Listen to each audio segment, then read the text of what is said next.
Em nome do Pai, do Filho e do Espírito Santo. Amém.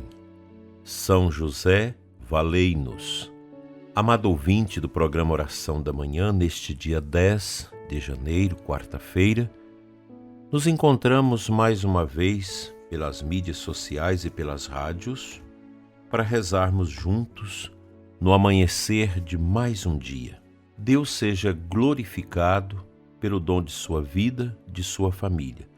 Conte sempre com as nossas orações, como também conto com as suas, pois a oração de uns pelos outros nos ajuda a manter de pé nos nossos trabalhos, nas nossas vidas, seja na vida familiar, na vida ministerial, presbiteral, na vida sacerdotal e assim por diante.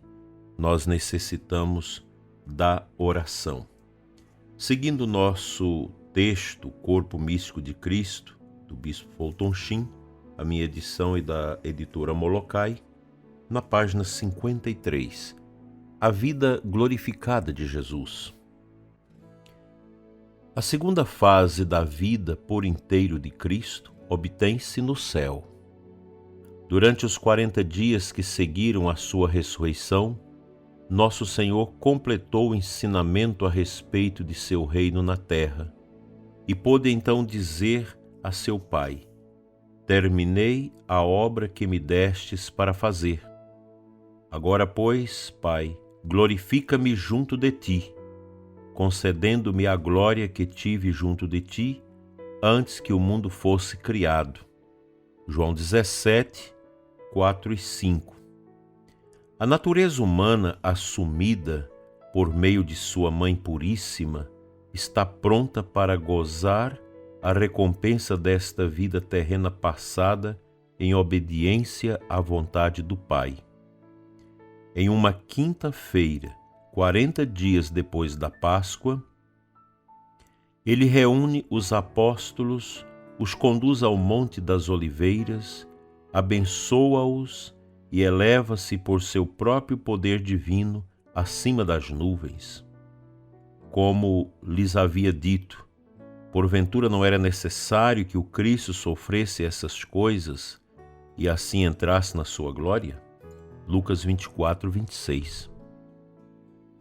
Assim como os planetas giram em torno de sua órbita e retornam ao ponto de partida, como se saudassem aquele que os enviou a seus caminhos, assim Cristo, cumprindo a órbita de uma vida terrena, retorna ao seu Pai Celestial para desfrutar da glória que era dele antes da fundação do mundo.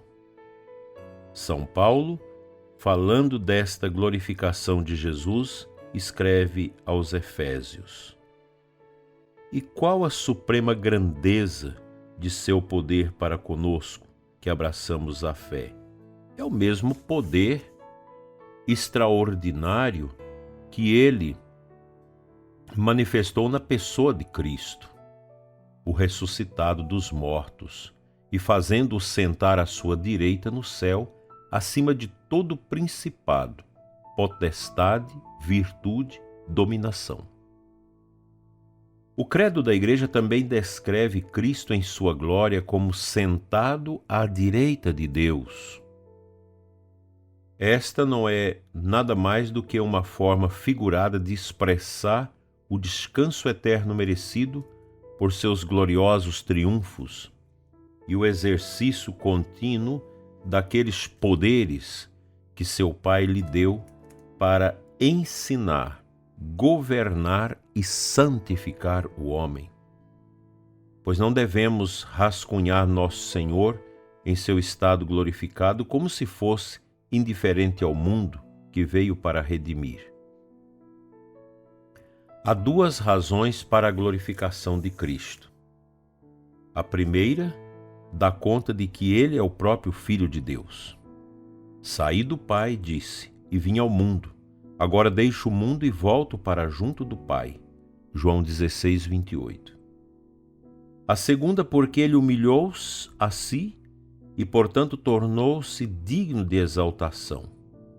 Mas aniquilou-se a si mesmo, assumindo a condição de escravo e assemelhando-se aos homens, e sendo exteriormente reconhecido como homem, humilhou-se ainda mais, tornando-se obediente até a morte e morte de cruz.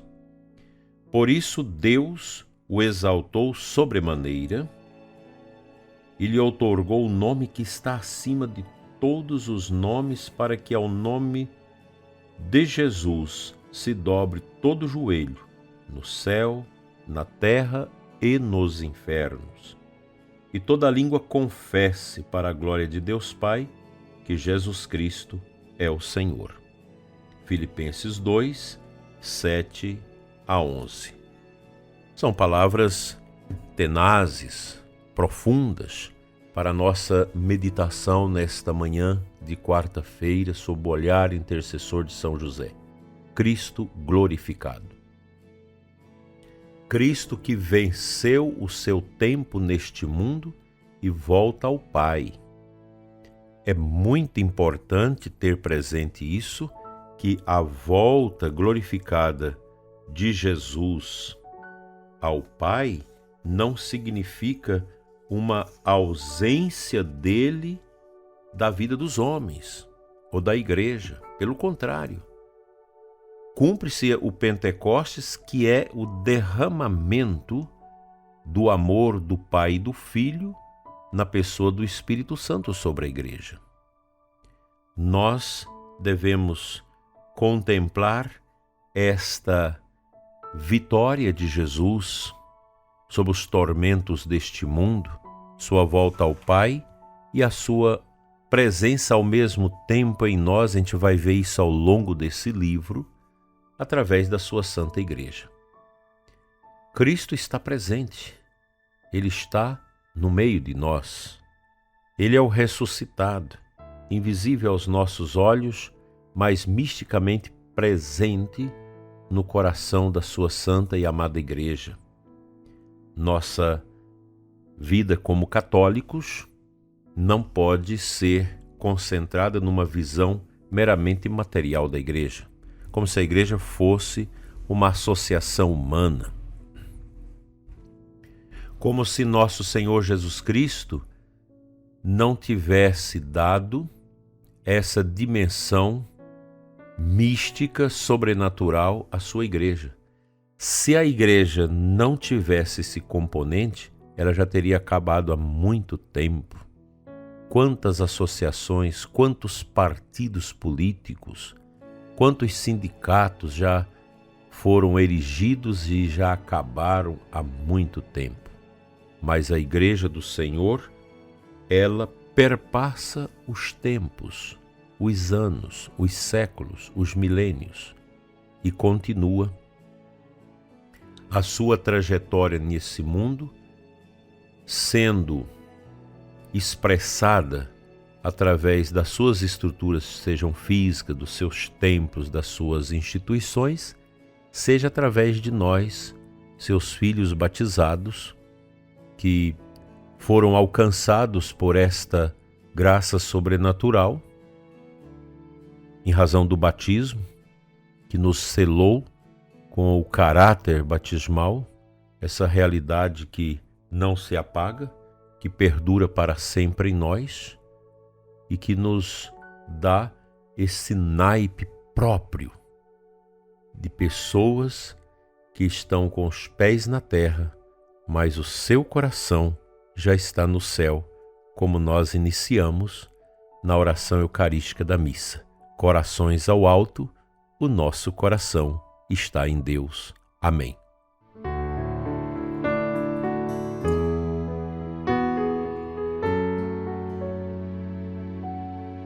O Santo Evangelho da missa desta quarta-feira, 10 de janeiro, é de Marcos 1, 29 a 39. Neste ano, nós vamos ler o Evangelho de São Marcos durante o ano litúrgico, ano B. Jesus respondeu: vamos a outros lugares, às aldeias da redondeza. Devo pregar também ali, pois foi para isso que eu vim. E andava por toda a Galileia, pregando em suas sinagogas e expulsando os demônios.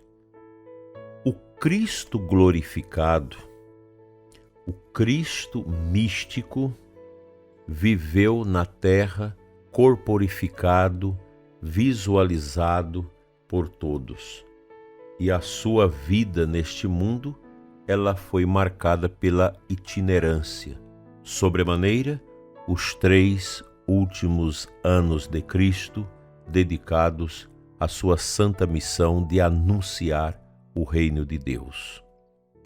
Vemos nosso Senhor na itinerância permanente, indo de lugares a lugares, falando do reino de Deus, anunciando a salvação e expulsando os demônios. Os demônios continuam a agir. O demônio ainda tem um espaço de ação neste mundo até o tempo em que ele será realmente para sempre imobilizado para não perturbar mais as almas. E nosso Senhor trava com o demônio embates terríveis. Também nós somos chamados pela Santa Igreja a viver a nossa espiritualidade, nossa oração, que na verdade são alimentos e fortalecimentos que nós temos para combater ao mal. Ai de nós se não fossem os sacramentos, a vida de oração, a vida de caridade, a esmola, o jejum, os sacrifícios que nós fazemos para enfraquecer a ação do inimigo de Cristo contra nossas vidas. O diabo está sempre solto.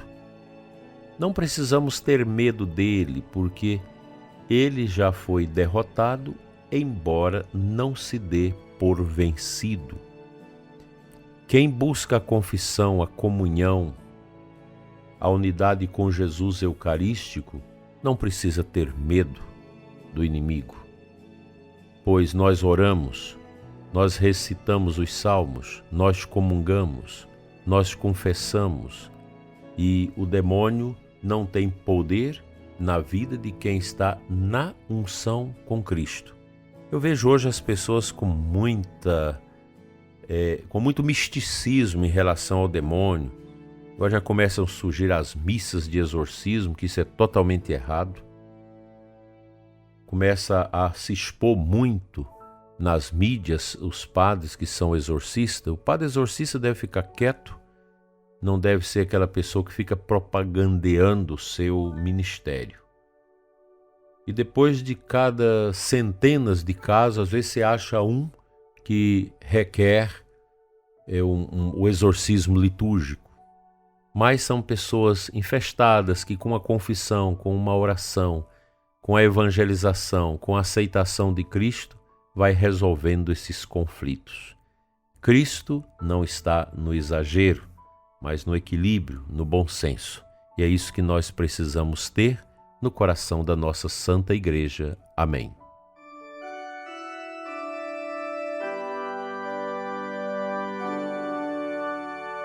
Pai de bondade eterna, Deus de nossas vidas, cura o ouvinte que está infestado de angústia, de tristeza, de ódio. Liberta, Senhor, sua alma, sua vida, de todos esses resquícios de maldade, de sofrimento, de tristeza. Aceita, prezado ouvinte, a força de Jesus no seu coração, para que a sua vida se torne uma harmonia de amor, de esperança e de fé. Deus renove a sua angústia, transformando tudo em alegria e graça. Amém. Pela intercessão de São José, seja abençoado o seu dia e sua família. Em nome do Pai, do Filho e do Espírito Santo. Amém. Tenha paz e um abençoado dia.